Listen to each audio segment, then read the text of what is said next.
Noticias Univision presenta un programa especial de Destino 2016. I want to raise incomes, not taxes. Some middle-class families would be paying slightly more in taxes. We should be deporting criminals, not hard-working immigrant families. We have got to pass comprehensive immigration reform. We have the Affordable Care Act. Let's make it work. 29 million people still have no health insurance. I want colleges to get their costs down. They are outrageously high. Make every public college and university tuition free.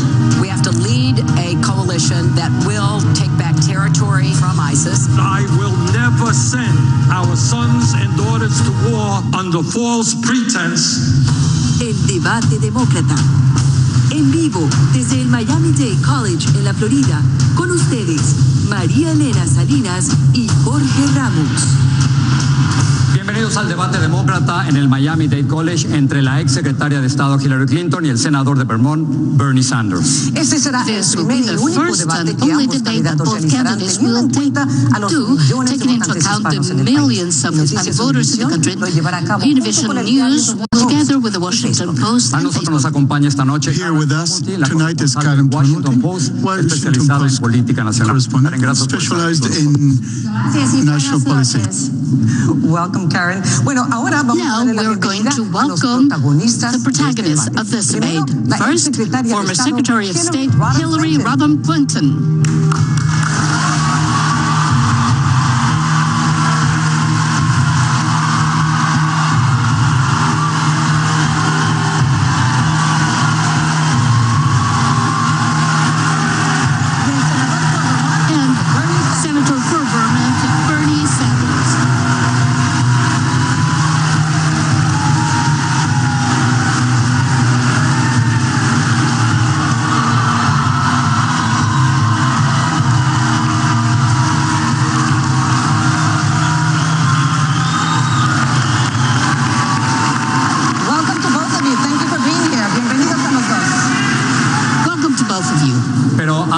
Queremos darle la bienvenida también a Sebastián de la Cruz, quien va a cantar el himno nacional de los Estados Unidos. Sebastián, bienvenido. Sebastián, welcome. Good evening.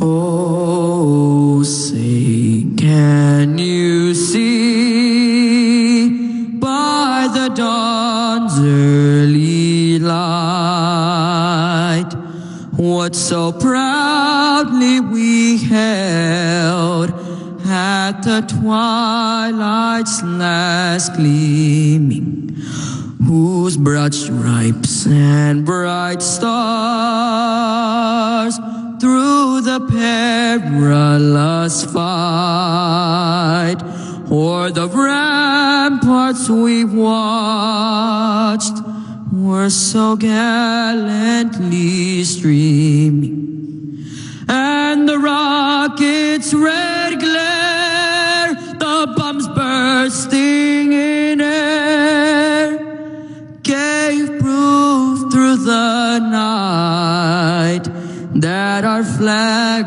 was still there.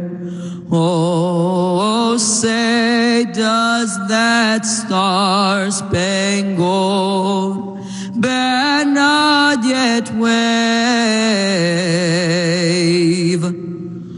o'er the land of the free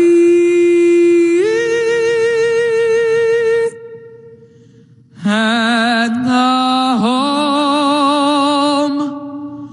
of the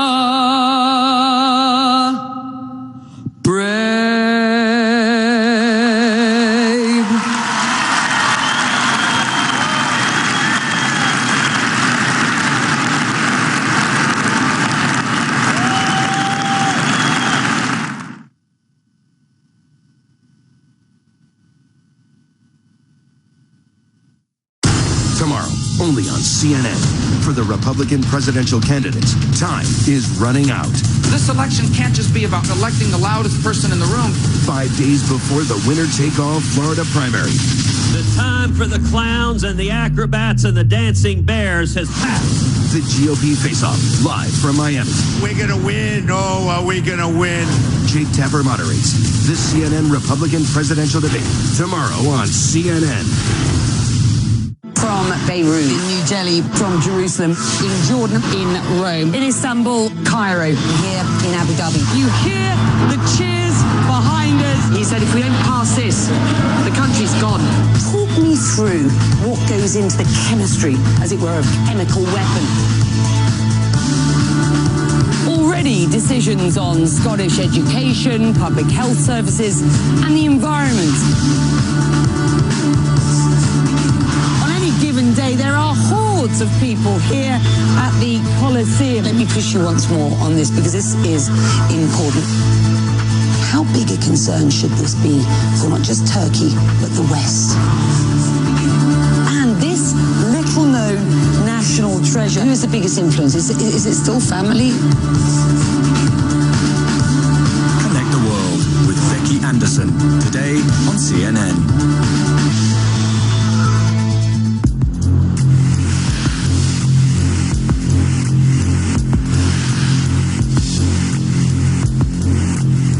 Is a legendary Formula One car.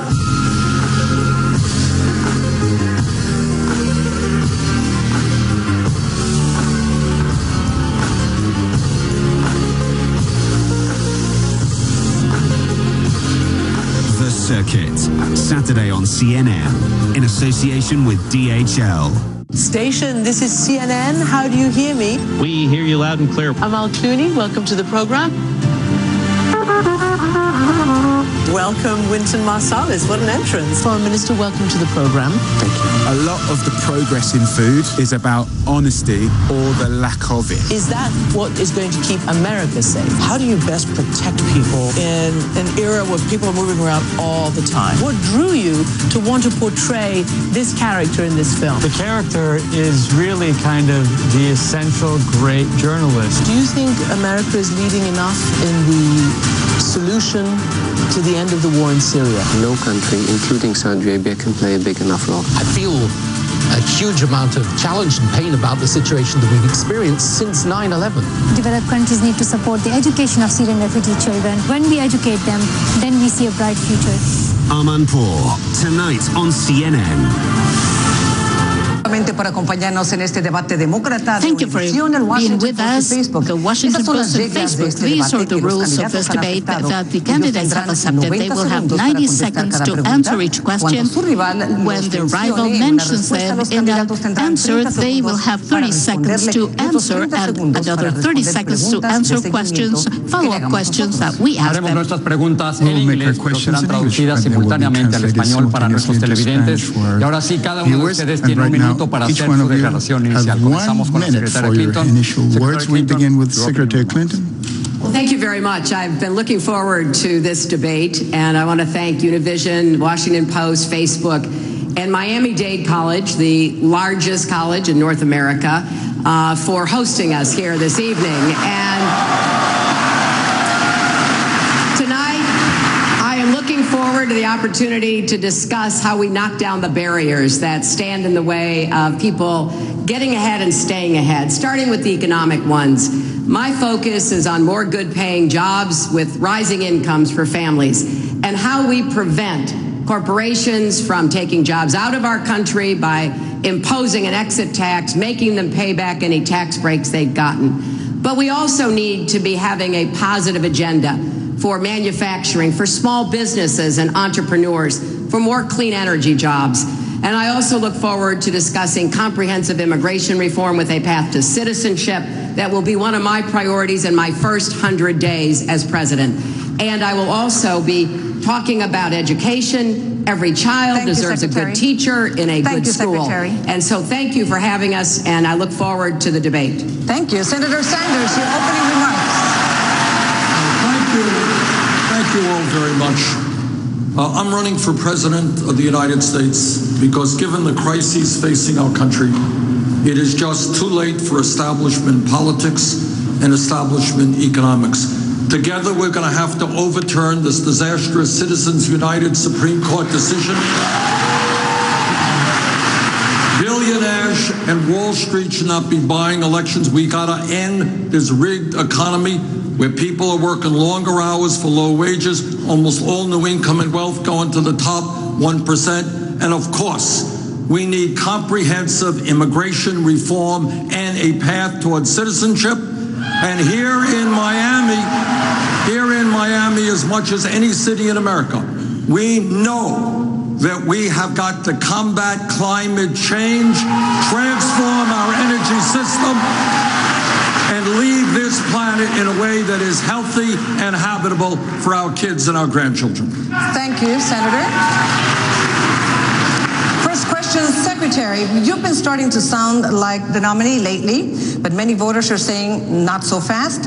Where did you fail last night in Michigan?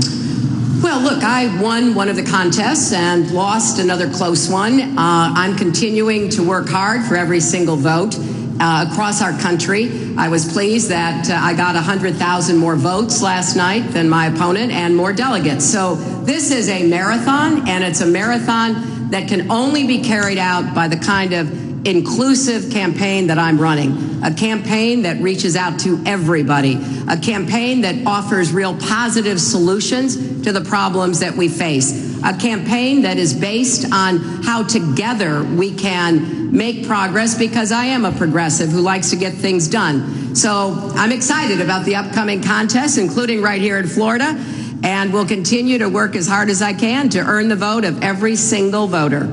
Well, what went wrong in Michigan? What failed in Michigan specifically? It was a very close race. We've had some of those. I've won some, I've lost some. But, you know, I was very pleased by the overall outcome last night. And now we're on to the states for next Tuesday, and I'm looking forward to campaigning hard in all of them. Senator, aside from your astounding upset last night in Michigan, you're still far behind Secretary Clinton in delegate count. She has 1,221 delegates, including superdelegates, and you have 571. What is your pathway to make up the deficit, and can you realistically catch up? Well, you know, when we began this campaign, I was 3% in the polls. I was probably 60 or 70 points behind the secretary. We have come a long way in 10 months. We have won, including Michigan last night, which some people considered one of the major political upsets in modern American history. We have won 9 state primaries and caucuses. And I believe that our message of the need for people to stand up and tell corporate America and Wall Street that they cannot have it all is resonating across this country. And I think in the coming weeks and months, we're going to continue to do extremely well, win a number of these primaries, and convince superdelegates that Bernie Sanders is the strongest candidate to defeat Donald Trump. Secretary Clinton, I want to disclose once again that my daughter Paula works for your campaign. And now I have a question about your emails. Your Republican opponents say that those emails have endangered our national security. When you were Secretary of State, you wrote 104 emails in your private server that the government now says contain classified information, according to the Washington Post analysis. That goes against a memo that you personally sent to your employees in 2011, directing all of them to use official email precisely because of security concerns. So it seems that you issued one set of rules for yourself and a different set of rules for the rest of the State Department. So who specifically gave you permission to operate your email system as you did? Was it President Barack Obama? And would you drop out of the race if you get indicted? Well, Jorge, there's a lot of questions in there, and I'm going to give the same answer I've been giving for many months. It wasn't the best choice. I made a mistake. It was not prohibited. It was not in any way disallowed. And as I've said, and as now has come out, my predecessors did the same thing, and many other people in the government. But here's the cut to the chase facts. I did not send or receive any emails marked classified at the time. What you're talking about is retroactive classification. And the reason that happens is when somebody asks, or when you are asked to make information public. I asked all my emails to be made public. Then all the rest of the government gets to weigh in. and some other parts of the government, we're not exactly sure who, has concluded that some of the emails should be now retroactively classified. They've just said the same thing to former Secretary Colin Powell. They have said, we're going to retroactively classify emails you sent personally. Now, I think he was right when he said this is an absurdity. And I think that what we've got here is a case of overclassification. I am not concerned about it. I am not worried about it. And no Democrat or American should be either. The questions were, Secretary Clinton, the questions were, who gave you permission to operate? Was it President Obama? There was no permission to be asked. It had been done by my predecessors. It was permitted. I didn't have to ask anyone. If you get indicted, would you drop out? Oh, for goodness, that is not going to happen. I'm not even answering that question. Senator Sanders.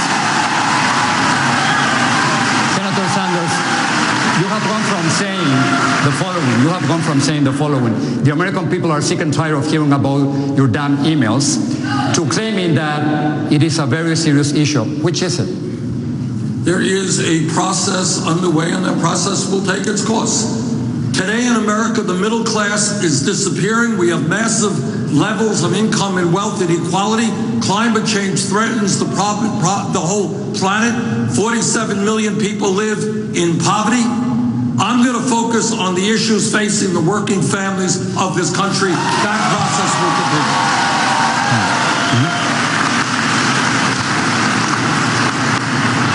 Secretary Clinton, you've known Donald Trump a long time. You've seen what kind of campaign he's running. Secretary Clinton, is Donald Trump a racist? Karen, I'm going to follow my friend Senator Sanders' model here. If I'm so fortunate enough to be the Democratic nominee, there will be a lot of time to talk about him. I was the first one to call him out. I called him out when he was calling Mexicans rapists, when he was engaging in rhetoric that I found deeply offensive. I said, basta. And I am pleased that others are also joining in making clear that his rhetoric, his demagoguery, his trafficking in prejudice and paranoia has no place in our political system, especially from somebody running for president who couldn't decide whether or not to disavow the Ku Klux Klan and David Duke. So people can draw their own conclusions about him, but I will just end by saying this. You don't make America great by getting rid of everything that made America great. And Secretary Clinton, my question is about his character. And that is one of the primary things that Americans think about when they choose their next president. How would you describe the character of a person who has said the sorts of things he has about Mexican immigrants, about women, and who would ban people from entering this country based on their religion? I think it's un-American. I think what he has promoted is not at all in keeping with American values, Karen. And I'm going to take every opportunity to criticize him, to raise those issues. I'm not going to engage in the kind of language that he uses. I think we can make the case against him if he is the nominee by pointing out what he has said, what he claims to believe in, the values he's promoting, and I think that's a better way for the American people to draw their conclusions. Senator Sanders, do you think it's fair to call Donald Trump a racist? This is what I think. I think that the American people are never going to elect a president who insults Mexicans, who insults Muslims, who insults women, who insults African Americans. And let us not forget that several years ago, Trump was in the middle of the so-called birther movement, trying to delegitimize the President of the United States of America. You know, I find it very interesting, Karen. My dad was born in Poland. I know a little bit about the immigrant experience. Nobody has ever asked me for my birth certificate. Maybe it has something to do with the color of my skin. So what does that tell you about his character? I think, and I am very pleased. I am very pleased that I think in the last national poll that I saw, we were running 18 points ahead of Donald Trump. On Facebook, millions of people are talking about immigration. And this map shows where in the country they are talking about it the most. Marilyn. So, Secretary, I have a question for you. In 2003, you said in a radio show, specifically it was John Gamblin's radio show in New York, that you were adamantly against illegal immigrants and that people have to stop employing illegal immigrants. Your new immigration plan is that you would expand President Obama's executive actions and that you would push for legislation that would include a path to citizenship for undocumented immigrants. So are you flip-flopping on this issue, or are you pandering to Latinos, what some would call Hispandering? Well, in 2003, I sponsored the Dreamer Act. I sponsored it, I think, in every Congress after that. I have been consistent and committed to comprehensive immigration reform with a path to citizenship.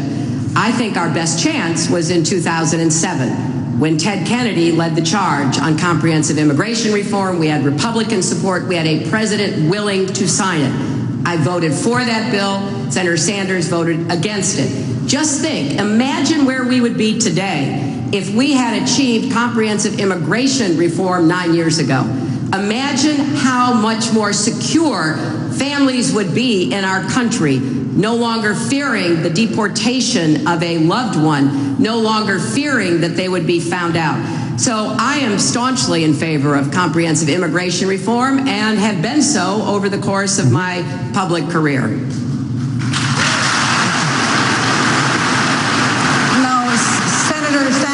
In 2007, you voted against immigration reform. You now say that it was because the bill had the guest worker provisions which seem semi-slavery.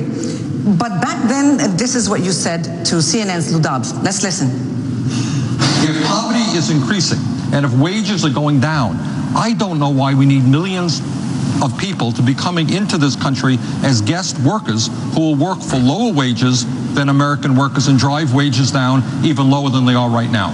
And as we know, the principle. So, Senator, were you concerned with working conditions for guest workers, or really because you think immigrants drive down wages and take jobs from Americans? Well, you have guest worker programs that have been described by the Southern Poverty Law Center, one of the important institutions in this country who studies these issues, as guest worker programs akin to slavery, where people came in, they were cheated, they were abused, they were humiliated, and if they stood up for their rights, they would be thrown out of the country. Of course, that type of effort leads to a race to the bottom for all of our people, and I work very hard on that issue. And of course, I supported the 2013 immigration reform bill. And what I believe right now is not only that we need comprehensive immigration reform, if the Congress does not do its job as President of the United States, I will use the executive powers of that office to do what has to be done, to do what President Obama did, and expand on that. But if you're saying that you would expand on the executive actions, how do you know that they're not going to end up in a legal battle, just like Obama's executive actions? We don't know. And I should also say, with regard to that 2007 immigration bill, as you may know, LULAC, the major Hispanic organization in this country, also opposed that bill, as did many other Latino organizations. But to your point, we have to do the best that we can. I applaud President Obama for his efforts in DAPA and DACA, and I think we have got to expand those efforts. If I could respond, you know, I think it's very hard to make the case that Ted Kennedy, Barack Obama, me, La Raza, United Farm Workers, Dolores Huerta, leaders of the Latino community would have supported a bill that actually promoted modern slavery. That was one of the many excuses used not to vote for the 2007 bill. And I will go back to what I said. if we had been able to get that passed, we would be so much further along now. I'm committed to defending DAPA and DACA. I'm committed to going even further to get more people deferred action, to go as far as I can under the law. And I am committed to introducing comprehensive immigration reform with a path to citizenship in the first 100 days of my presidency. Secretary Sanders. Senator, would you like to respond? Well, when we talk about efforts to assist immigrants, Secretary Clinton prevailed upon the governor of New York, Eliot Spitzer, who wanted to do the right thing and provide driver's license to those who are undocumented. She said, don't do it. And New York State still does not do it. In Vermont, by the way, I work with officials, and undocumented people in Vermont do have the ability to get driver's license. When we talk about immigration, the Secretary will remember that one of the great tragedies, human tragedies of recent years, is children came from Honduras, where there's probably more violence than almost any place in this country, and they came into this country. And I said, welcome those children into this country. Secretary Clinton said, send them back. That's a difference. Let me respond again, because the misrepresentation can't go unanswered here. First of all, that is something that is not fair about what I said. I did say we needed to be very concerned about little children coming to this country on their own very often, many of them not making it. And when they got here, they needed, as I have argued for, legal counsel, due process to make a decision. We need to end private detention. We need to end family detention.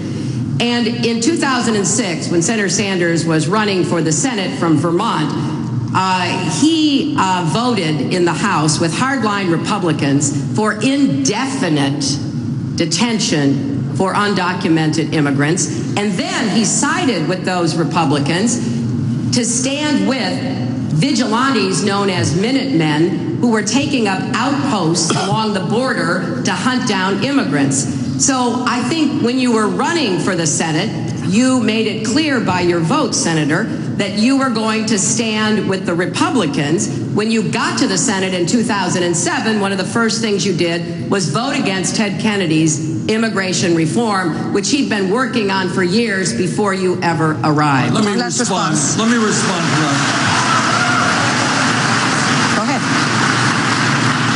You know, Ted Kennedy was a very close friend of mine, and I served on the committee that he chaired, the Health, Education, Labor Committee. And Ted Kennedy was kind enough to allow me to hold a hearing in 2008, I believe, in Congress, dealing with the plight of undocumented tomato pickers in Immokalee, Florida. And I went there on my own, wasn't an issue really for the state of Vermont, to expose the horrendous working conditions and the semi-slavery, if you like, that those workers lived under. And the result of that hearing and the work that many, many people did was to significantly improve the wages and working conditions of those workers. Senator, Secretary, we're going to take a break and we'll continue talking about immigration when we come back. Great, thank you.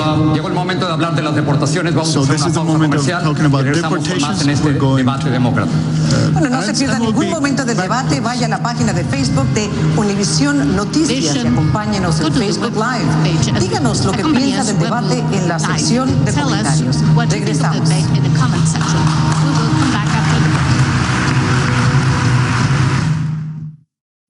Tomorrow, only on CNN. For the Republican presidential candidates, time is running out. This election can't just be about electing the loudest person in the room. 5 days before the winner-take-all Florida primary.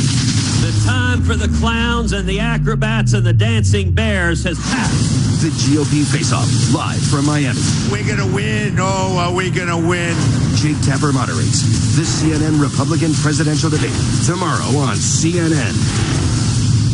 Edición, the Washington Post, Facebook. Here we're back to the Secretary Democratic Clinton, debate. The last time we talked, in January in Iowa. I asked you if you could be the next deporter-in-chief, and you told me no, that you wouldn't be the next deporter-in-chief. However, you refused 2 times to say that you would not deport children. This is what you said. That you won't deport children. And can you promise that you won't deport immigrants who don't have a criminal record? Here's what I can promise, Jorge. I can promise that I will do everything possible to provide due process. Will you deport children? Let me say this. I would give every person, but particularly children, due process to have their story told. And a lot of children will, of course, have very legitimate stories under our law to be able to stay.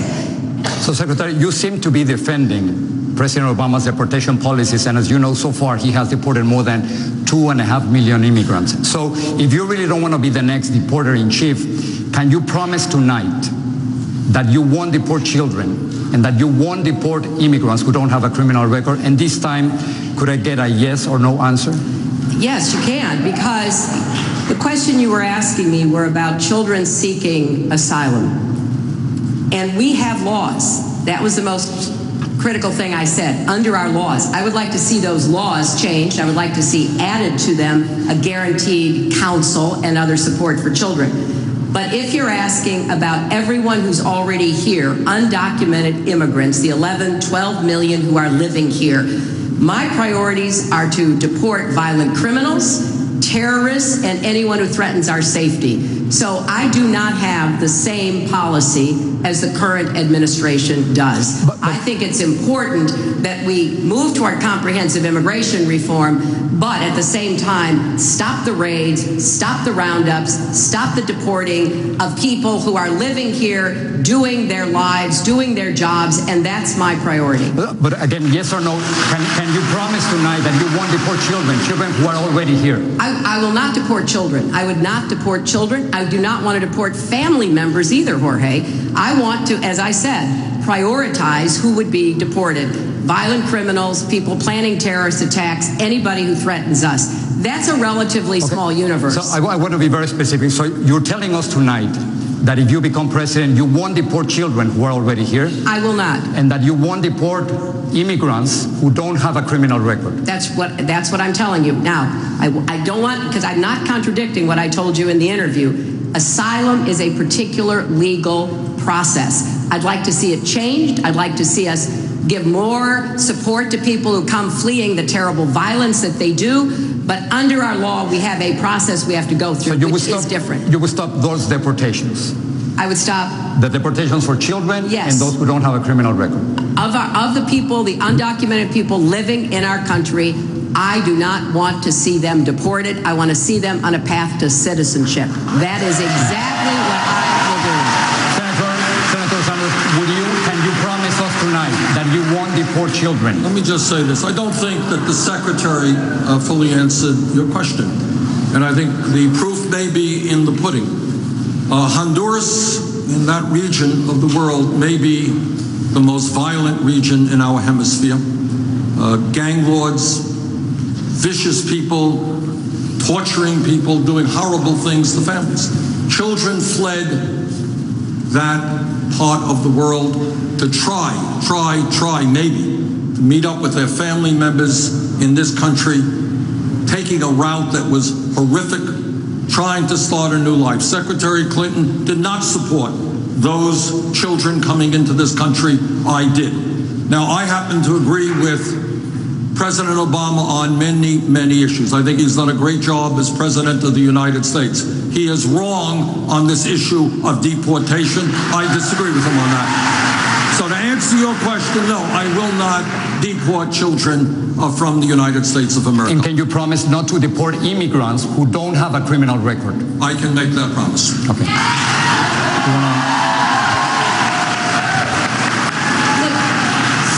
This is why I go back to that 2007 vote, because if we had been successful then, a lot of the issues we are still discussing today would be in the rearview mirror. I want us to be able to achieve comprehensive immigration reform if I'm so fortunate enough to be president. And we do have to take a look at asylum laws. When I was Secretary of State, I worked to try to support many different approaches to ending the violence in Central America. I was there meeting with leaders, security leaders, and others, and I think the Congress should support the President's request to fund programs that would protect people and change the culture of criminality and violence in Central America, helping people be able to stay safely in their homes and countries. Let me just answer. I want to get back to this 2007 immigration bill. It's true that Ted Kennedy, a good friend of mine, and I think of the secretaries, did work very hard on that bill. But does anyone really believe that if that bill was all so good as the Secretary is touting, that LULAC and other major Latino organizations, the largest Latino organizations in this country, said no to that bill? And I worked very hard in improving the guest worker provisions so that in 2013, a bill I strongly supported, people who were in the guest worker program in America would not be treated like slaves. Well, let me just conclude by saying that United Farm Workers considered that bill, in their words, the last best hope for farm workers and immigrants. They have proven to be right in the succeeding years. I only hope that we can put together a coalition to pass comprehensive immigration reform in the next Congress. And as I said earlier, in 2006, Senator Sanders supported indefinite detention for people facing deportation and stood with the Minutemen vigilantes in their ridiculous, absurd efforts to, quote, hunt down immigrants. So, look, I think the goal here is to elect a Democratic Senate, elect a Democratic president, and get to work immediately to get comprehensive Did you support the Minutemen, Senator? Did you support the Minutemen? I'm sorry? Did you support the Minutemen as Secretary of State? Of course not. There was a piece of legislation supported by dozens and dozens of members of the House which codified existing legislation. What the Secretary is doing tonight, and has done very often, is take large pieces of legislation and take pieces out of it. No, I did not oppose the bailout or the support of the automobile industry. No, I do not support vigilantes, and that is a horrific statement, an unfair statement to make. I will stand in terms of my political career, fighting for workers, fighting for the poorest people in this country. Madam Secretary, I will match my record against yours any day of the week.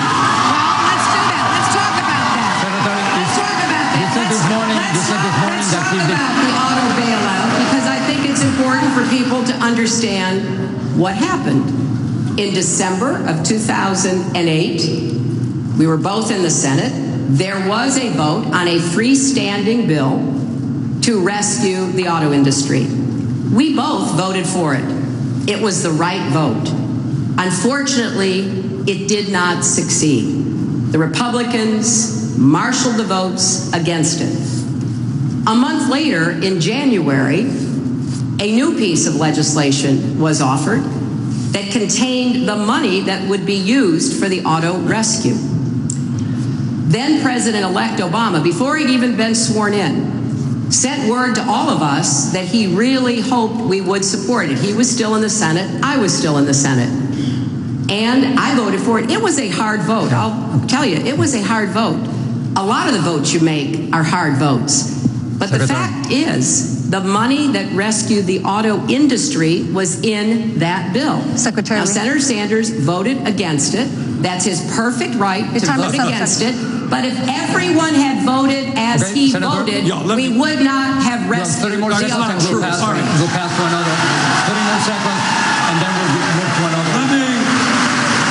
So that everybody knows the bill that Secretary Clinton is talking about. That was the bailout of the recklessness, irresponsibility, and illegal behavior of Wall Street. It was the Wall Street bailout.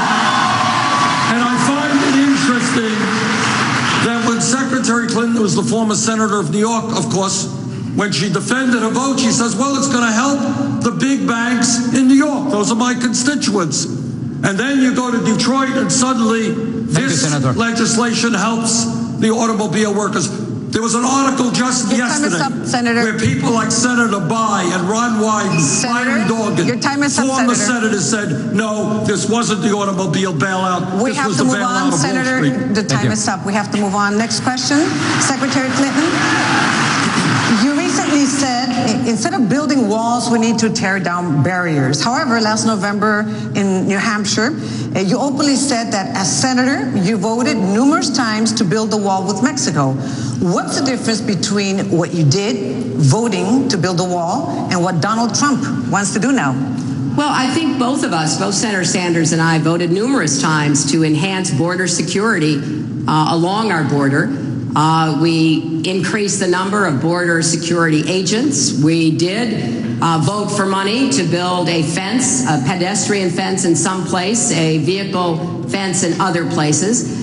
And the result is that we have the most secure border we've ever had. Apprehensions coming across the border are the lowest they've been in 40 years, which just strengthens my argument that now it's time to do comprehensive immigration reform. The Republicans, the opponents, no longer have an argument. And certainly we hear a lot coming from the Republican side that is absolutely out of touch with reality.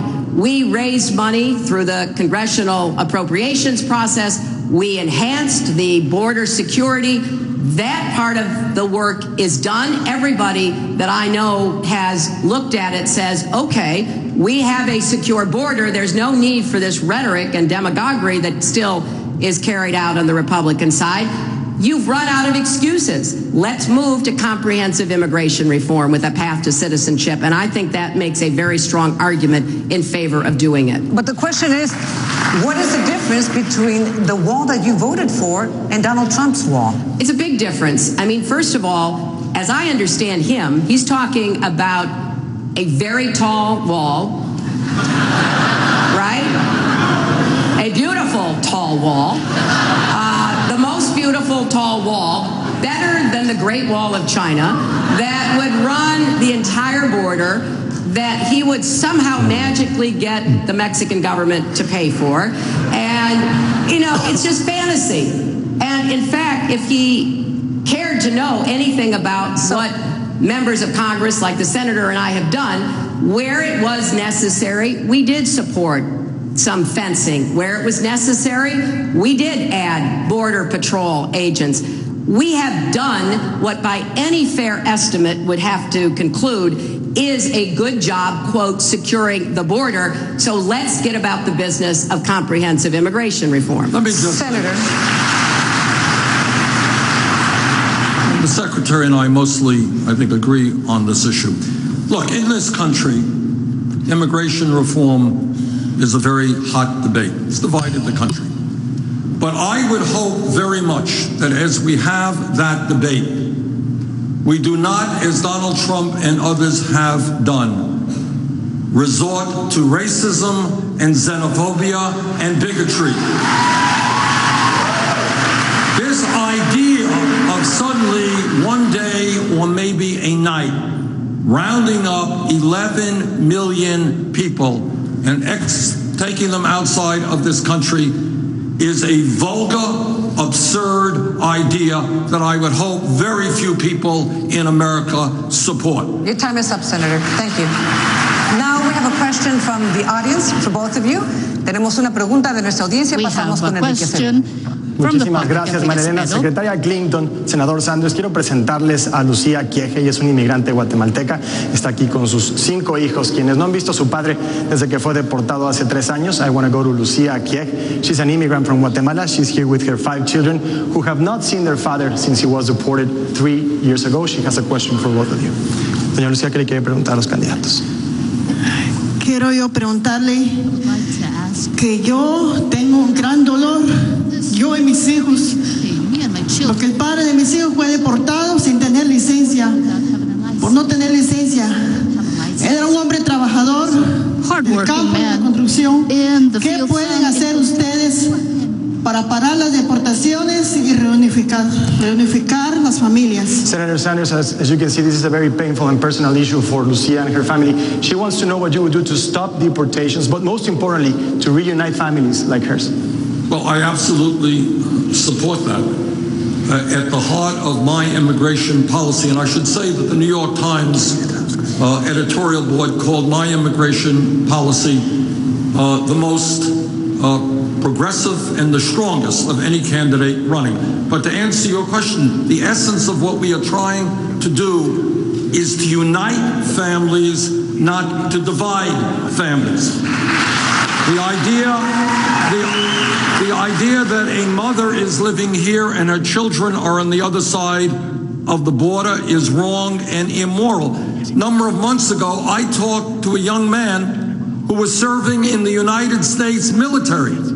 And while he was serving in the military, his wife was deported.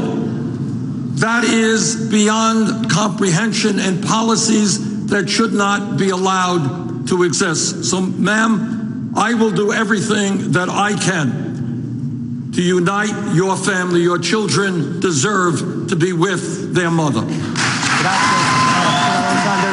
Thank you, Senator Sanders. Yes, Secretaria Clinton, usted también ha dicho que no quiere separar a más familias, pero ¿cuál es su plan para reunificar a familias como la de Lucía y para unir a miles de niños estadounidenses con sus padres? Secretary Clinton, you've also said you want to stop deportations, but what's your plan to reunite families and thousands of children, U.S. citizens, with their parents? Well, first of all, please know how brave I think you are coming here with your children to tell your story. This is an incredible act of courage that I'm not sure many people really understand.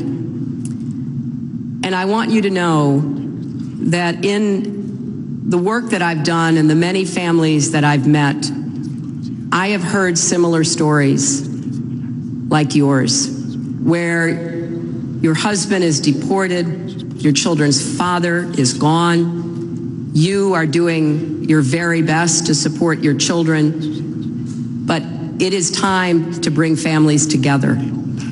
And I don't think there's any doubt that we must do more to let stories like yours be heard more widely so that more Americans know what the human cost of these policies are. And I will do everything I can to prevent other families from facing what you are facing.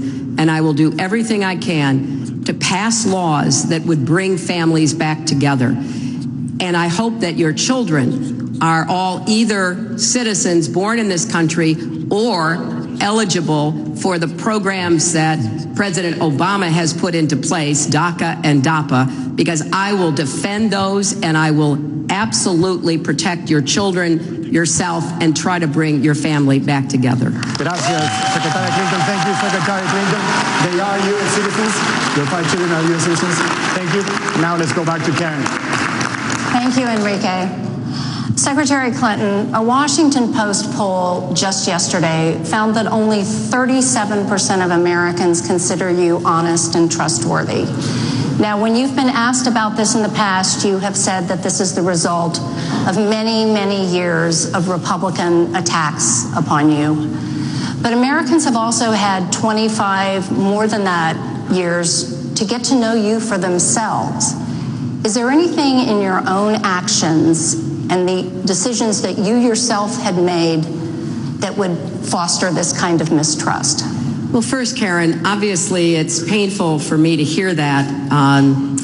And I do take responsibility when you're in public life, even if you believe that it's not an opinion that you think is fair or founded, you do have to take responsibility, and I do.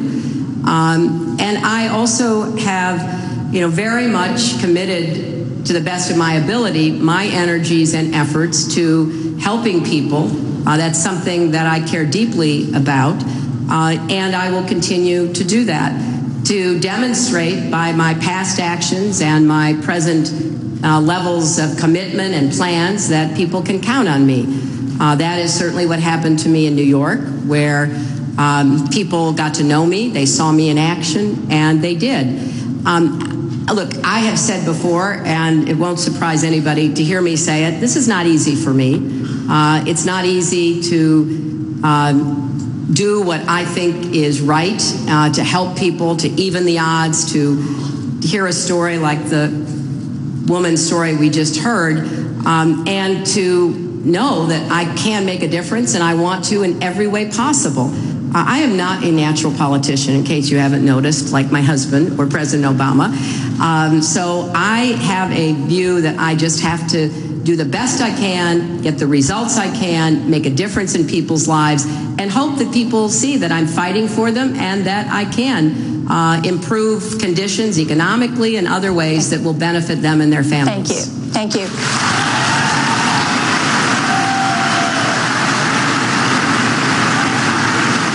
Senator Sanders, you have demanded that Secretary Clinton release the transcripts of her paid Wall Street speeches. Why is this important? Do you have reason to believe that she says one thing in private and another in public? Well, what I have said is that when you get, I believe it is $225,000 for giving a speech, and she gave several speeches to Goldman Sachs, one of the Wall Street financial institutions whose greed and illegal behavior helped destroy our economy a number of years ago. When you get paid $225,000, that means that that speech must have been an extraordinarily wonderful speech. So does this mean that you would not think she would have to disclose? I would think that a speech so great that you got paid so much money for, you would like to share it with the American people. So I think she should release the transcript. Senator, so you're saying that it's the Secretary said, well, she will do it if other people do it. I will do it. I didn't give any speeches. There is no transcript. But my question was, do you think she's saying one thing in these speeches and another in public? That is exactly what releasing the transcripts will tell us. This I do know. This I do know. There is a reason why Wall Street has provided $15 million just in the last reporting period to the Secretary's super PAC. Now, the Secretary says it doesn't influence her. Well, that's what every politician says who gets money from special interests.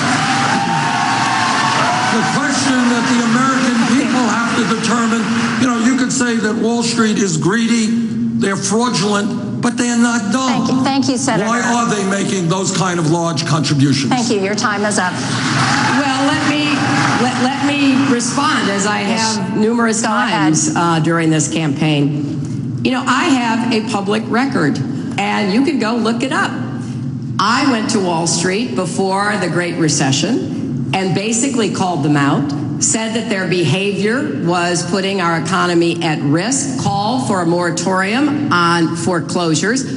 I went to the Orlando area during the 2008 campaign to make the same case, visiting with families who had been defrauded by mortgages, these subprime mortgages that put them and their homes at risk. Thank you, Secretary Clinton. I called for those changes.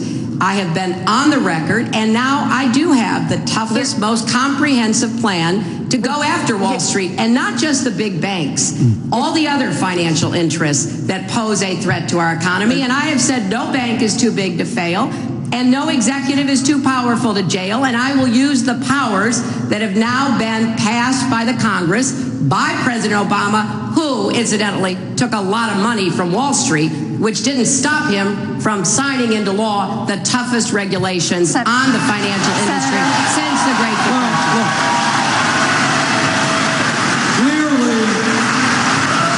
Clearly, the Secretary's words to Wall Street has really intimidated them.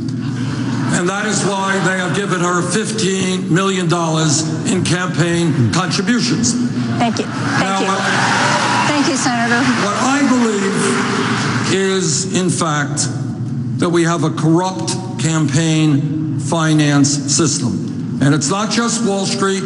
it's the drug companies who have received millions of dollars from the fossil fuel industry. We've got to overturn Citizens United. Wait a minute. Now, I just think it's worth pointing out that the leaders of the fossil fuel industry, the Koch brothers, have just paid to put up an ad praising Senator Sanders. You know, there are a lot of different powerful interests in Washington. I've taken them on. I took on the drug companies. I took on the insurance companies. Before there was something called Obamacare, there was something called Hillary Care, and I worked really hard to get a comprehensive health care reform, and they beat me. So I have a long record of standing up to special interests, and I will continue to do so. We're going to move on to the next question, and it's can I just briefly go ahead. You have 30 seconds, Senator. There is nobody in the United States Congress who has taken on the Koch brothers who want to destroy Social Security, Medicare, Medicaid, and virtually every federal program passed since the 1930s more than Bernie Sanders. And I am proud that the gentleman who is head of Goldman Sachs, now he didn't give me $225,000 for speaking fees. He said I was dangerous, and he is right. I am dangerous for Wall Street. All I can say, we're going to move on to the next. You know, I guess, Senator Sanders, that the Koch brothers, as you said, are sensible with how they use their money, and I agree with you. They stand for things that I find abhorrent, that would be bad for our country, bad for our future. But they did just put up a little video praising you for being the only Democrat who stood with the Republicans to try to eliminate the Export-Import Bank, which has helped hundreds and hundreds of companies here in Florida be able to export their goods and employ more Floridians. So, from my perspective, you sided with the Koch brothers. Let me respond. The Export-Import Bank is often called the Bank of Boeing because Boeing Corporation gets 40% of the revenue. It is corporate welfare, and yes, I oppose corporate welfare. Okay, next question. I want to continue with the issue of trust. Secretary Clinton, on the night of the attacks in Benghazi, you sent an email to your daughter, Chelsea, saying that an Al-Qaeda-like group was responsible for the killing of the Americans. However, some of the families claim that you lied to them. Here's Pat Smith, the Mother Information Officer, Shan Smith. Let's listen. Hillary and Obama and Panetta and Biden and all of Susan Rice all told me it was a video when they knew it was not the video. And they said that they would call me and let me know what the outcome was. Secretary Clinton, did you lie to them? You know, look, I feel a great deal of sympathy for the families of the 4 brave Americans that we lost at Benghazi. And I certainly can't even imagine the grief that she has for losing her son. But she's wrong. She's absolutely wrong. I and everybody in the administration, all the people she named, the president, the vice president, Susan Rice, we were scrambling to get information that was changing literally by the hour. And when we had information, we made it public, but then sometimes we had to go back and say we have new information that contradicts it. So I testified for 11 hours. Anybody who watched that and listened to it knows that I answered every question that I was asked, and when it was over, the Republicans had to admit they didn't learn anything. Why? Because there had already been one independent investigation. There had been 7 or 8 congressional investigations, mostly led by Republicans, who all reached the same conclusions, that there were lessons to be learned. And this is not the first time we lost Americans in a terrorist attack. We lost 3,000 people on 9/11. We lost Americans serving in embassies in Tanzania and Kenya when my husband was president. We lost over 250 Americans, both military and civilian, when Ronald Reagan was president in Beirut. And at no other time of those tragedies were they politicized. Instead, people said, let's learn the lesson and save lives, and that's what I did. Secretary Clinton, what they are saying is that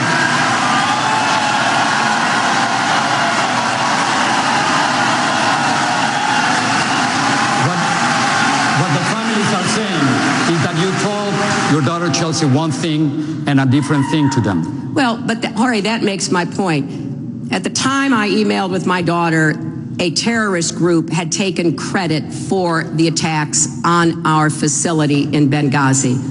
Within 16, 18 hours, they rescinded taking credit. They did it all on social media. And the video did play a role. We have captured one of the lead terrorists, and he admits it was both a terrorist attack and it was influenced by the video. This was fog of war. This was complicated. The most effective, comprehensive reports and studies demonstrate that. And look, as I said in the beginning, I deeply regret that we lost 4 Americans.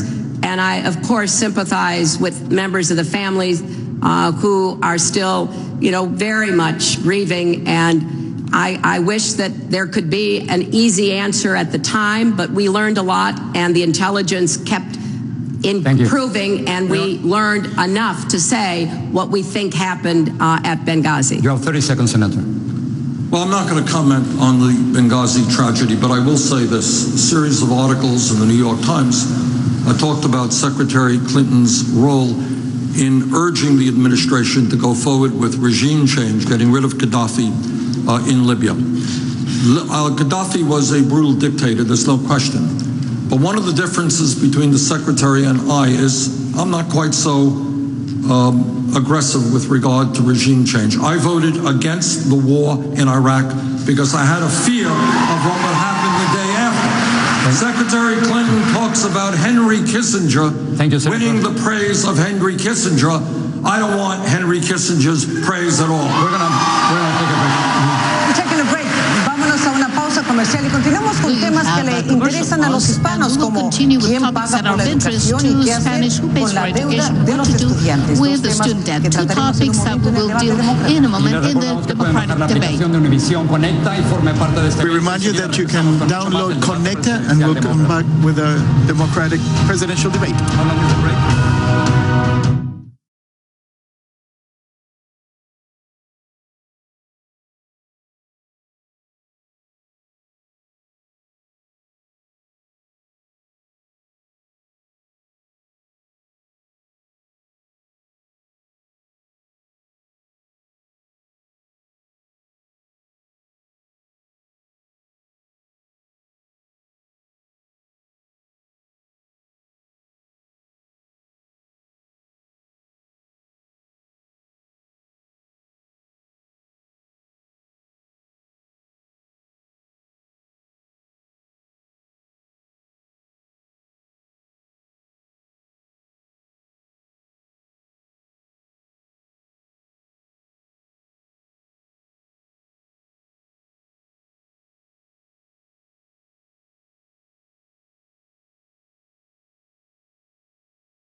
Juan Pacheco that supported Martin O'Malley, candidate that withdrew. Gabby, good evening. Good evening.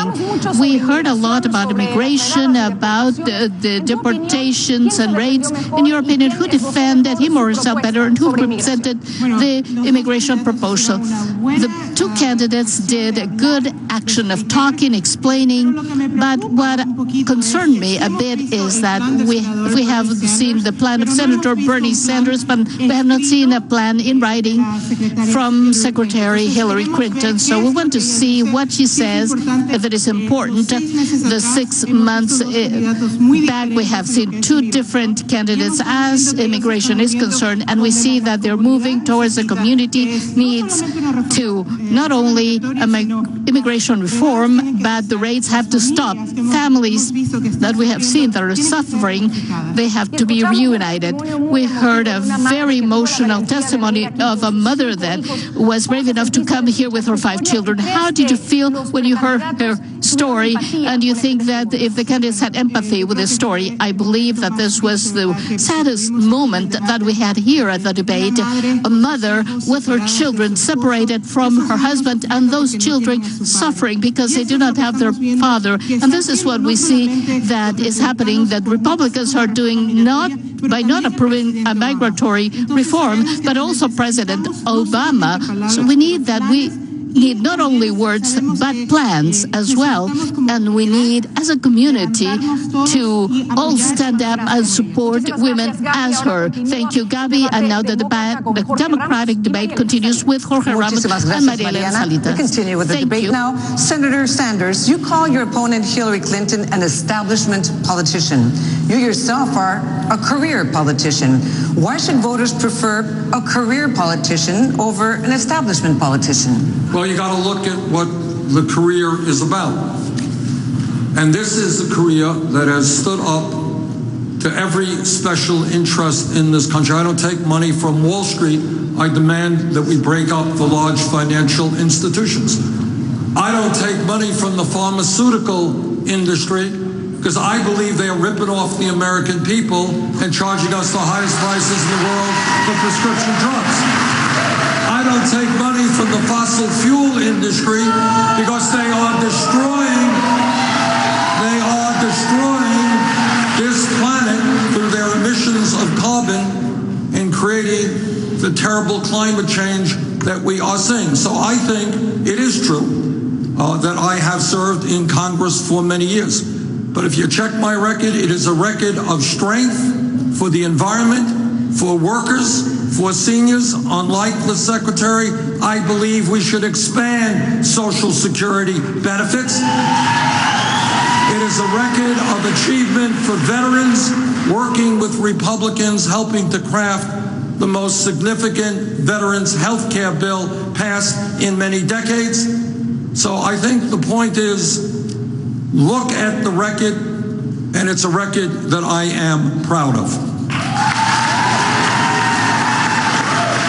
Secretary, you know, for Latinos, according to the Univision Washington Post poll, the #1 issue is jobs and the economy. Latino employment rate is higher than the national average. Their net worth has gone down 43% during the Obama years, and 60% of Latinos make less than $15 an hour. So last week you tweeted that for the GOP, the economy is an afterthought. Well, many Latinos feel that they are an afterthought. Do you understand what the specific needs of Latinos are to improve their living conditions? Well, I certainly know what all Americans need, and that is more jobs with rising incomes. It's something that I have worked on for many years. It's why I've laid down the only really comprehensive plan about how to create more good jobs. And there are several things that need to be addressed. We do have to do more infrastructure spending. That will put many Americans to work.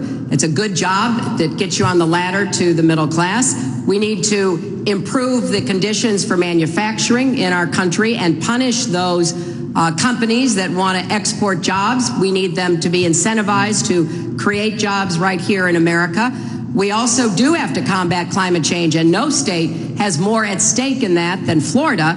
And the best way to do that is not only enforcing the laws we have, but also the Clean Power Plan that President Obama has put forth that I support, and the Paris Agreement that I think was a huge step forward in the world that Senator Sanders said was too weak, but I helped to lay the groundwork for that. But we need more clean energy jobs, and we have to do more to help small businesses. You know, the fastest growing segment of small businesses are minority and women-owned small businesses, and we need to help businesses get started.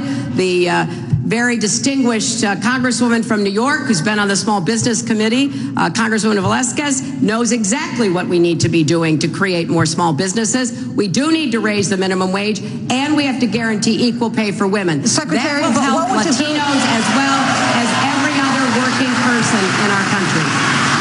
Secretary, you talked in general terms, but you haven't really said what you would specifically do to improve the living conditions of Latinos. Everything I just said will improve the living conditions, and I've spent a lot of time and effort talking to and mostly listening to Latinos. Jobs are the #1 issue with rising incomes. Close behind is education. Every child deserves a good teacher in a good school, regardless of the zip code that they live in. Following behind that is health care and how important it is to continue to build on the Affordable Care Act and provide access to health care. And then there are a number of other issues, comprehensive immigration reform certainly being time is up. At the Secretary, top. Sorry, your time is up. Okay, let me answer that question because it's a huge question. And one of the huge, I know.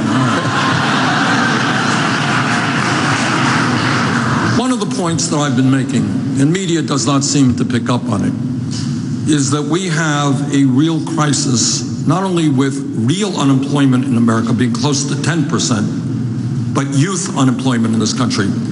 If you look at Latino kids between 17 and 20 who graduated high school, 36% of them are unemployed or underemployed.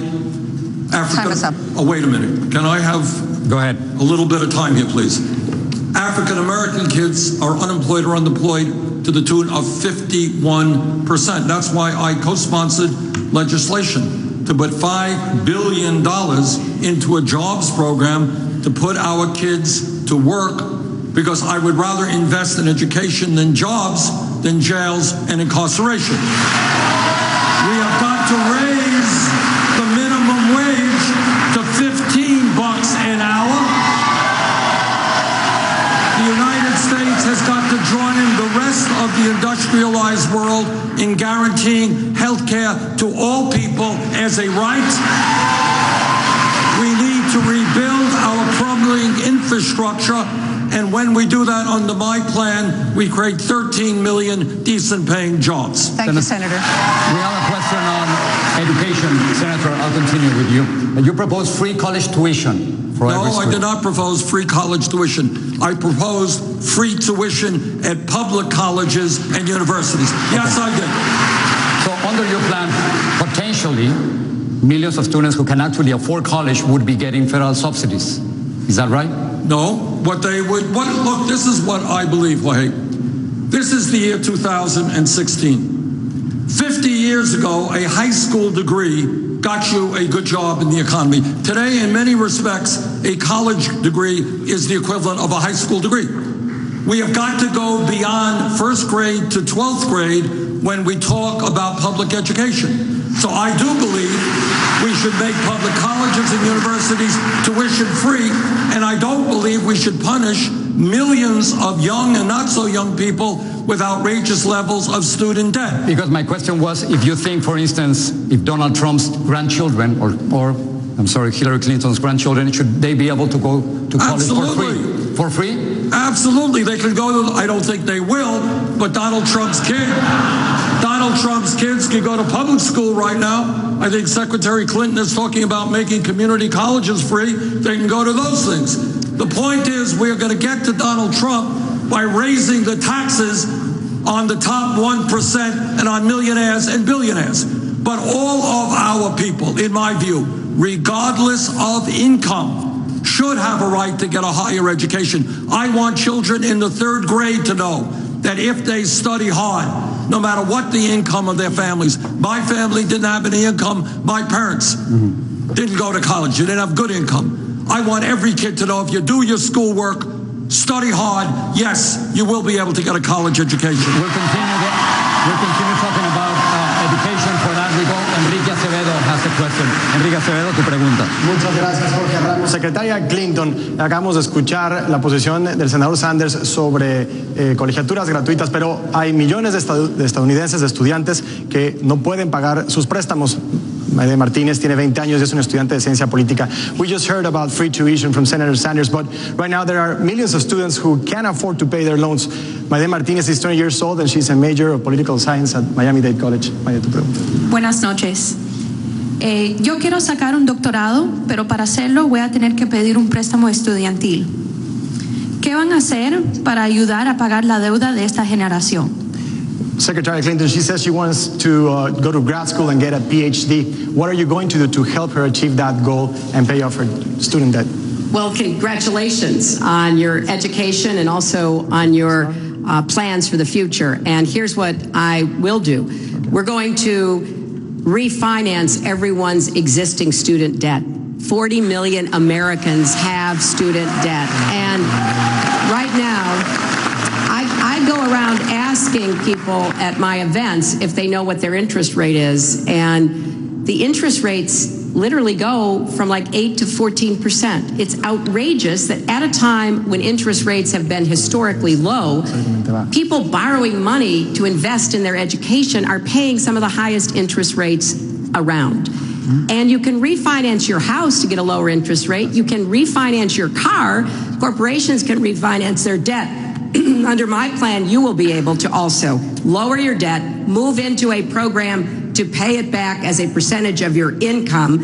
And more than that, my plan for debt-free tuition at public and colleges and universities will eventually eliminate any student debt. But for people who have it, I'm going to put a date certain that after a certain number of years, you no longer have to pay anything. The government has to quit making money off of lending money to young people to get their education.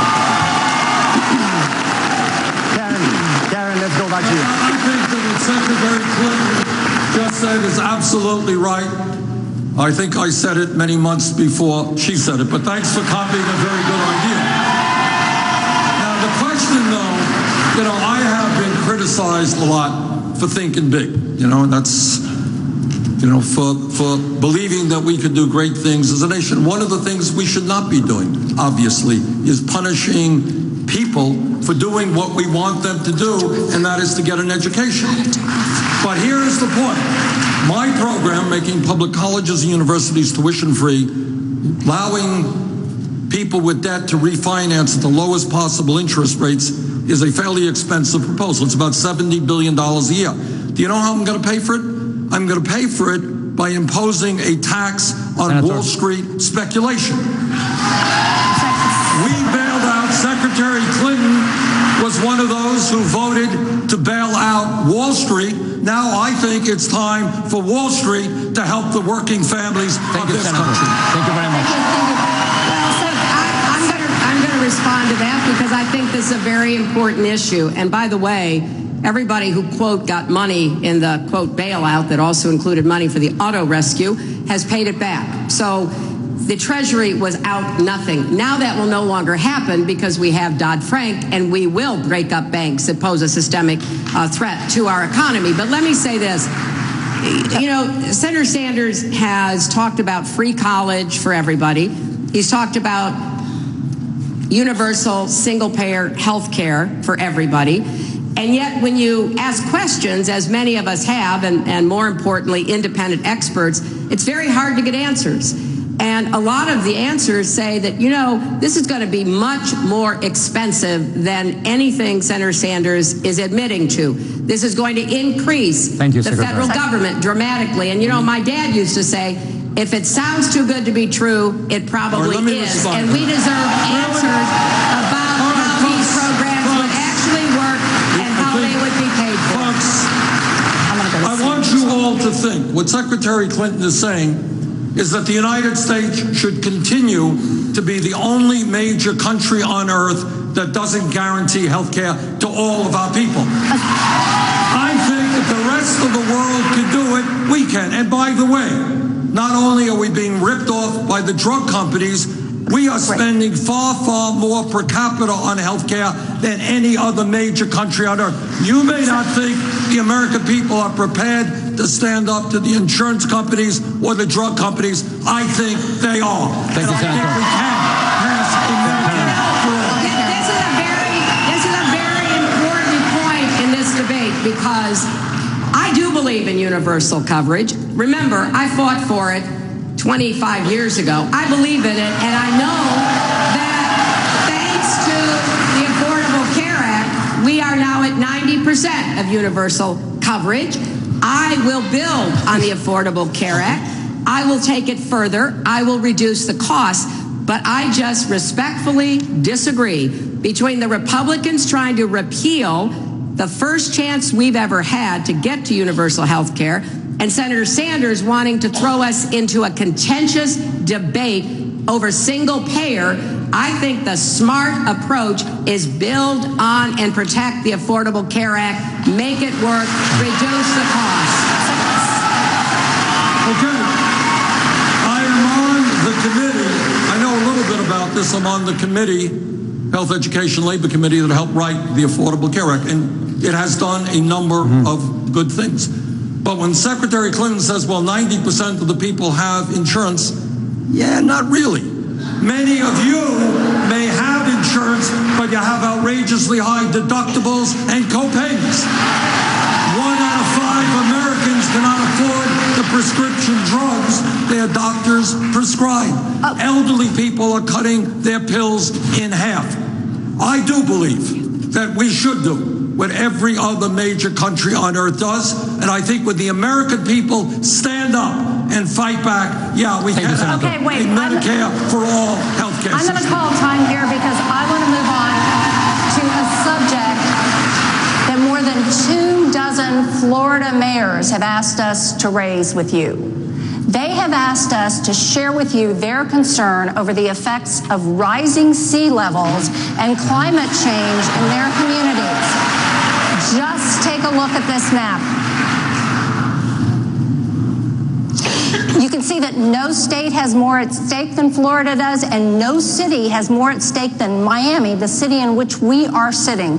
But many Republicans argue that this is not a man-made problem. Senator Sanders, is it possible to move forward on this issue if you do not get a bipartisan consensus? And what would you do? Well, first of all, Karen, when you have Republican candidates for president and in Congress telling you that climate change is a hoax, which is Donald Trump and other candidates' position, what they are really saying is we don't have the guts to take on the fossil fuel industry. What candidates are saying is if we stand up to the fossil fuel industry and transform our energy system away from coal and oil and gas to energy efficiency and wind and solar and geothermal and other sustainable technologies, do you know what happens to that Republican who listens to the scientists? On that day, that Republican loses his campaign funding from the Koch brothers and the fossil fuel industry. So you've just described the problem, but how would you move forward given that this is the situation? The way I would move forward in every other area. And what we are doing in this campaign is fighting not only to become president, but I'm the only candidate who says no president, not Bernie Sanders, can do it all. You know what we need, Karen? We need a political revolution in this country.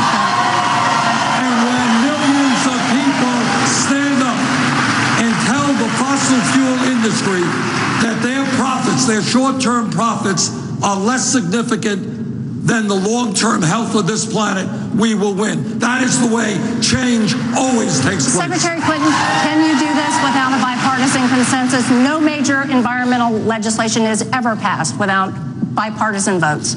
Well, Karen, first of all, I was proud to have a number of mayors from Florida campaign for me in South Carolina. I had a chance to talk to some of them about this issue. It is a really serious one, and there isn't much time left to do several things that I will move quickly to do. You can see already what's happening in Miami, particularly Miami Beach, with tides rising. So we do have to invest in resilience and mitigation while we are trying to cut emissions and make up for the fact that this is clearly man-made and man-aggravated. And there are certain things that the president has done through executive action that I will absolutely support. All the Republicans say they will, if they're elected, heaven forbid, repeal all of those executive actions. I will maintain them and act on them. The Clean Power Plan is something that Senator Sanders has said he would delay implementing, which makes absolutely no sense. We need to implement all of the president's executive actions and quickly move to make a bridge from coal to natural gas to clean energy. That is the way we will keep the lights on while we are transitioning to a clean energy future.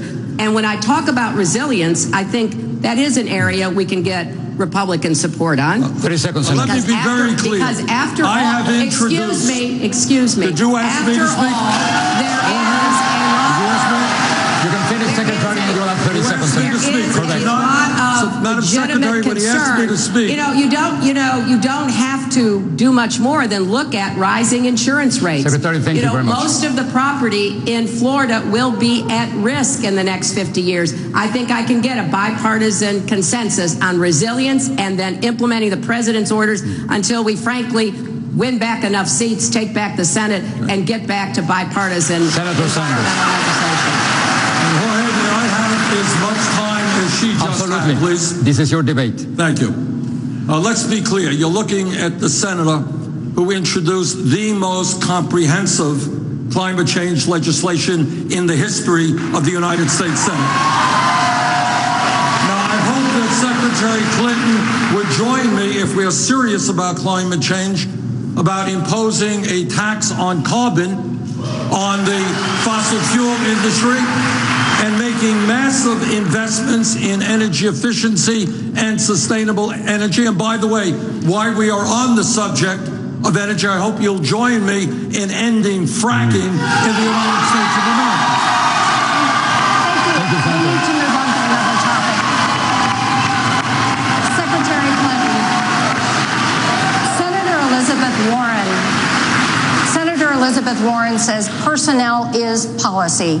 And she says that there is a revolving door between Wall Street and the highest levels of economic policy making and regulation in Washington. 3 of the last 4 Treasury secretaries appointed by Democratic presidents had ties to Citigroup.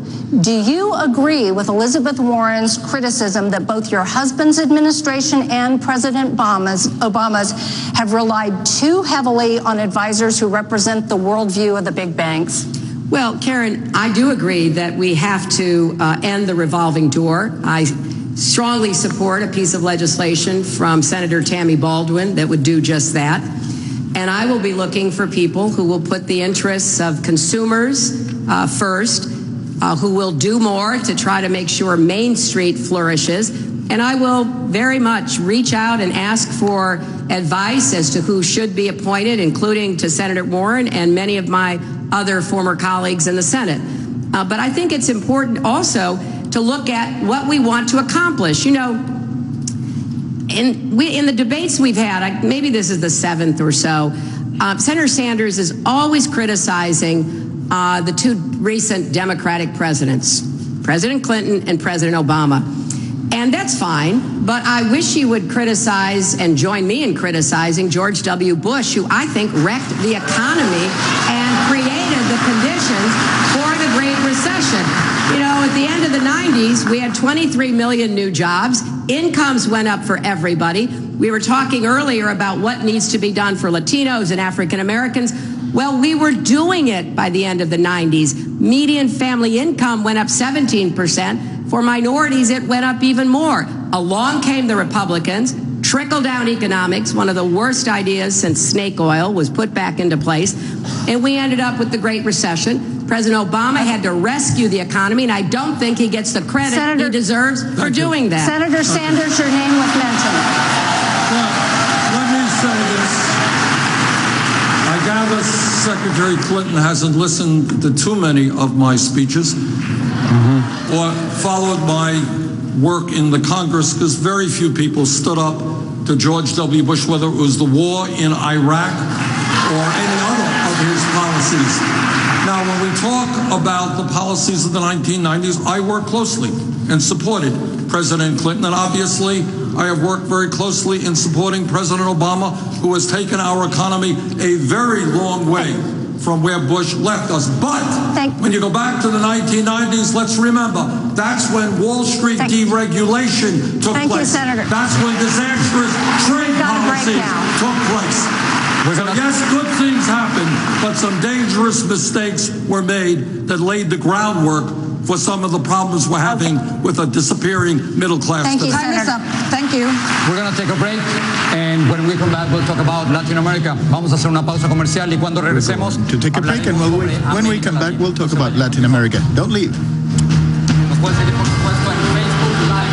you can follow us on Facebook Live. Don't forget. No better ambassadors for freedom, democracy, and economic opportunity than Cuban Americans. So the more that we can have that kind of movement back and forth, the more likely we are to be able to move Cuba toward greater freedom, greater respect for rights. You know, I am looking forward to following the president's trip. I do think meeting with dissidents, meeting with people who have been voices, tribunes of freedom and opportunity is important.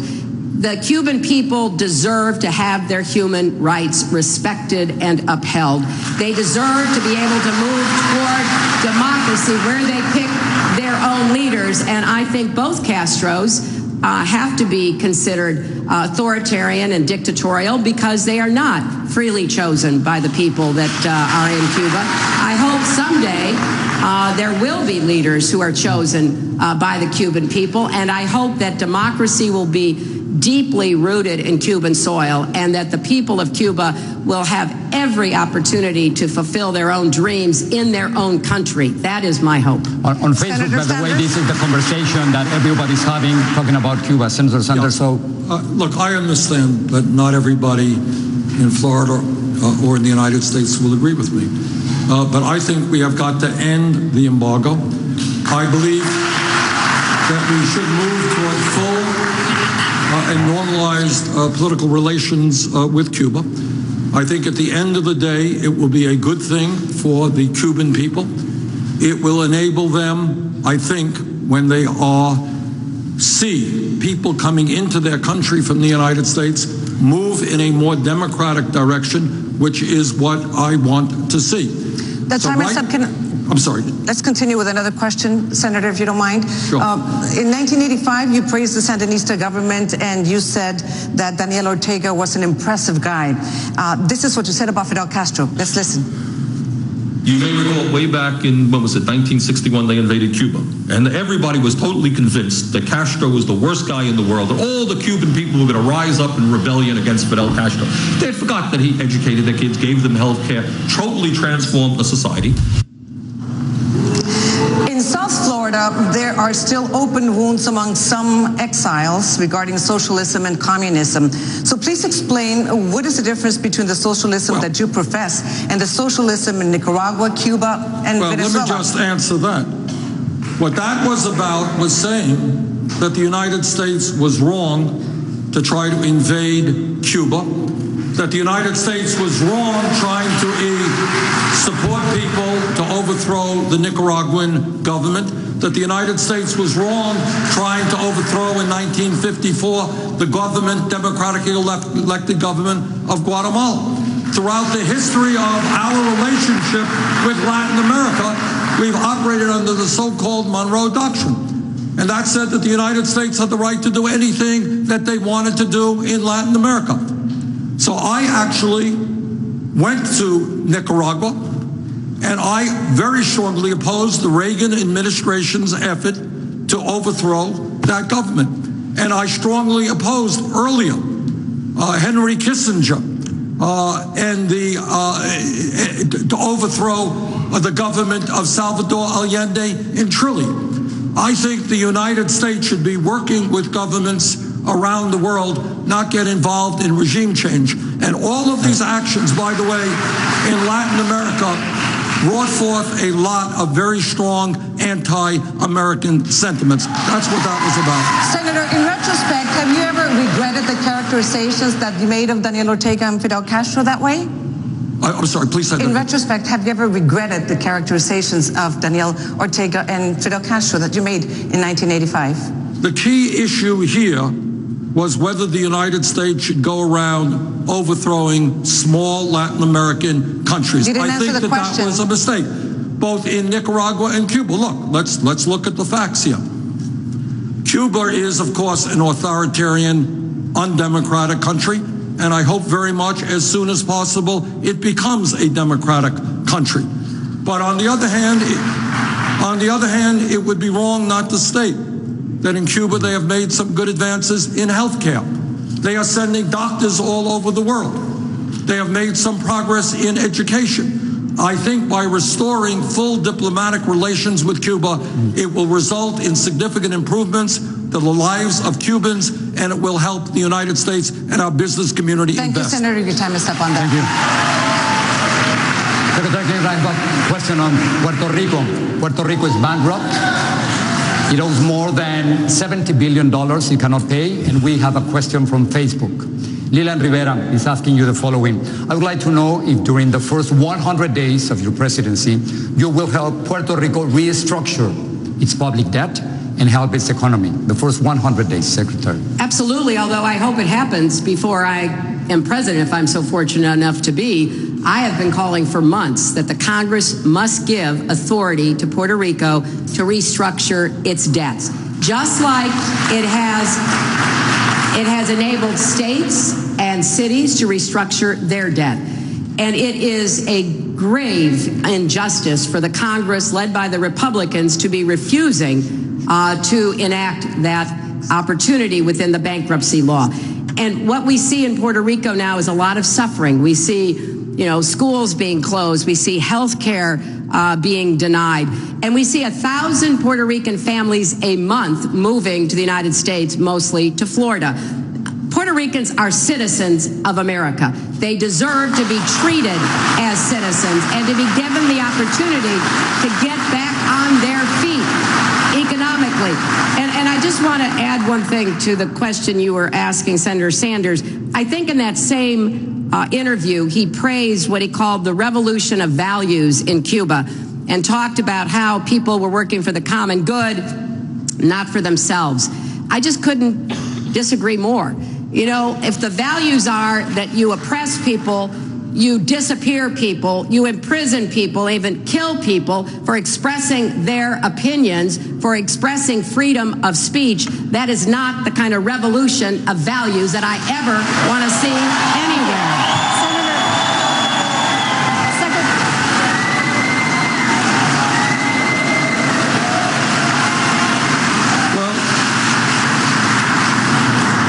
As I said earlier, I don't believe it is the business of the United States government to be overthrowing small countries around the world. And number two, when you get to Puerto Rico, there's an issue that we have not talked about.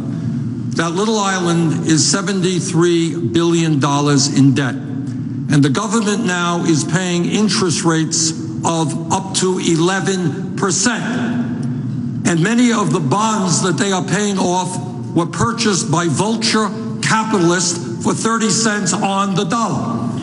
And what I have said in talking to the leaders of Puerto Rico, we've got to bring people together, and it's not the people of Puerto Rico or the children or the schools, but maybe some of these vulture capitalists who are going to have to lose a little bit of money in this process. We need to move on to another topic. Secretary Clinton, there is a vacancy on the Supreme Court at a very crucial moment. Among other things, the court is considering the most significant abortion restrictions in a generation. So I would like to share with you a question that we got from Facebook from Joshua Dansby, a law student in Washington, D.C., who wants to know what specific forms of qualifications you would look for in a Supreme Court justice. Well, I think this is one of the most important issues facing our country right now. And I fully support President Obama's intention under the Constitution to nominate a successor to Justice Scalia. And I believe no state probably understands this better than Florida, because let's remember three words: Bush versus Gore. A court took away a presidency. Now we've got the Republican Congress trying to take away the Constitution, and we should not tolerate that. And so from my perspective, it is imperative that we put enormous pressure on the Republicans in the Senate to do their constitutional duty. Now, obviously, you look for people who are not only qualified on paper, but have a heart, have life experience, understand what these decisions mean in the lives of Americans, and understand the balance of power that their decisions can disrupt one way or the other.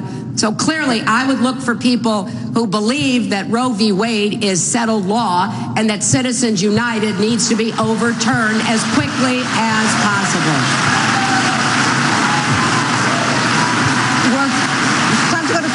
We're going to commercial. We'll be right back. Vamos a una pausa comercial y regresamos con las conclusiones de este debate. We go to a commercial and we come back to conclusions with this debate. We'll leave you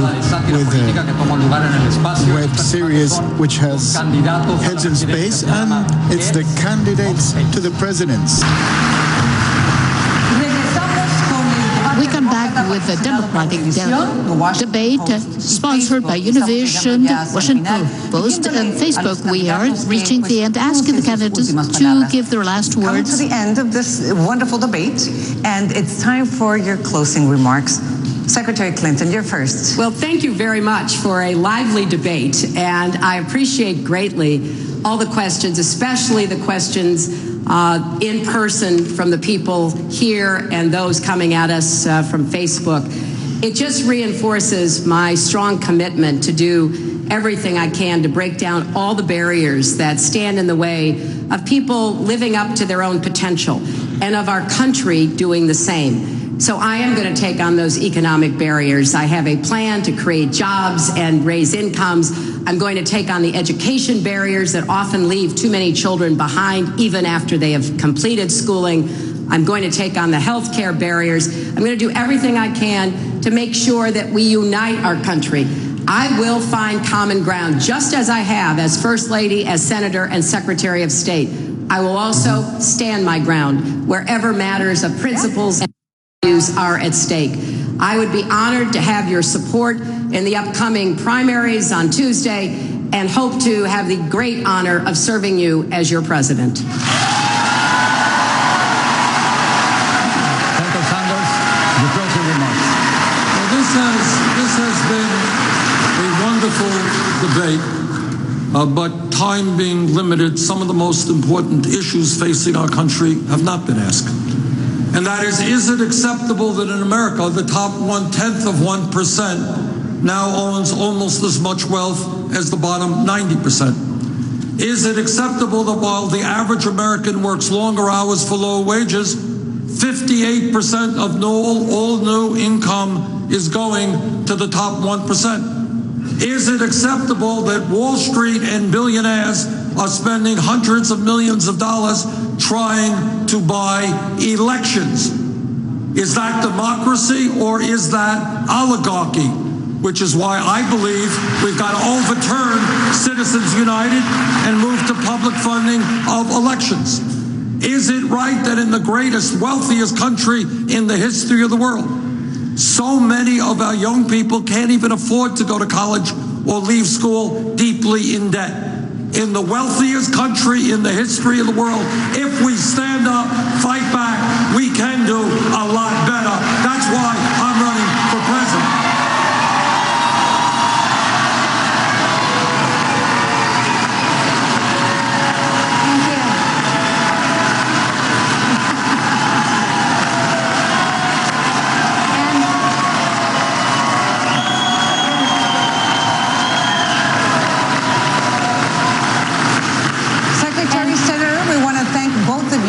For being here, for joining us tonight. And of course, we want to thank also the wonderful crowd that was here today. Our audience has been wonderful. And thank you all for being here.